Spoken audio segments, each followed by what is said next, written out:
السلام علیکم ورحمۃ اللہ وبرکاتہ۔ پیارے بھائیوں اور بہنوں، آج کی ویڈیو میں ہم ایک ایسی حدیث مبارکہ سنیں گے جس میں محمد صلی اللہ علیہ وسلم نے ایک ایسا عمل بتایا ہے جو انسان کو جنت میں داخل کر سکتا ہے۔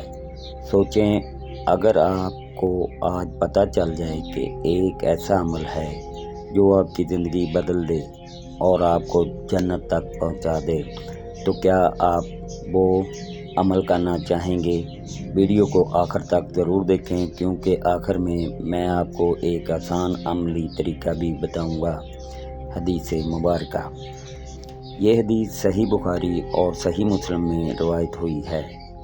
ایک صحابی رضی اللہ عنہ نے نبی صلی اللہ علیہ وسلم سے عرض کیا، یا رسول اللہ صلی اللہ علیہ وسلم، مجھے ایسا عمل بتا دیں جو مجھے جنت میں داخل کر دے۔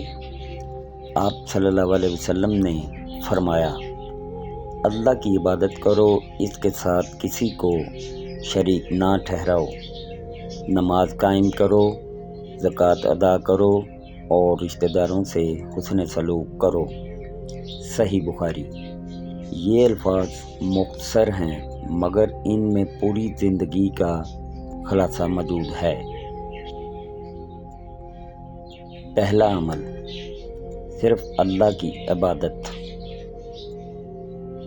سب سے پہلی شرط، اللہ کی عبادت کرنا اور شرک سے بچنا۔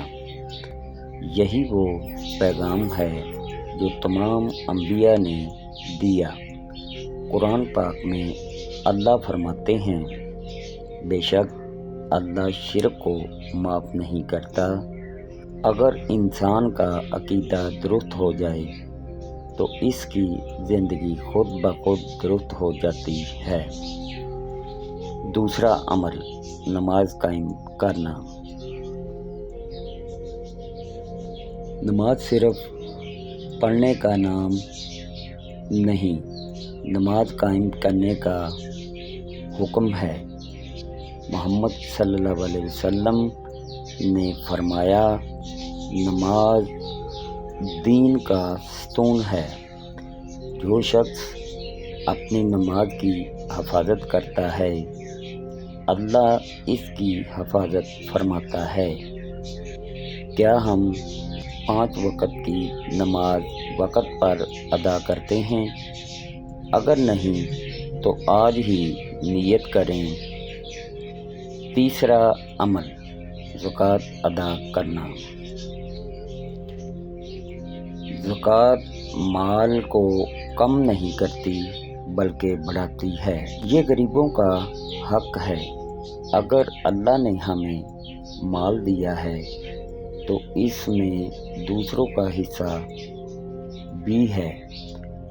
چوتھا عمل، رشتہ داروں سے حسن سلوک۔ آج کے دور میں سب سے زیادہ ٹوٹنے والی چیزیں رشتے ہیں۔ نبی صلی اللہ علیہ وسلم نے فرمایا، جو شخص چاہتا ہے کہ اس کا رزق کشادہ ہو اور عمر میں برکت ہو، وہ صلہ رحمی کرے۔ رشتہ داروں سے تعلق جوڑنا جنت کا راستہ ہے۔ اختتامی پیغام، پیارے بھائیوں اور بہن، جنت کوئی مشکل چیز نہیں، بس صحیح نیت اور مستقل مزاجی چاہیے۔ توحید، نماز، زکوٰۃ، صلہ رحمی۔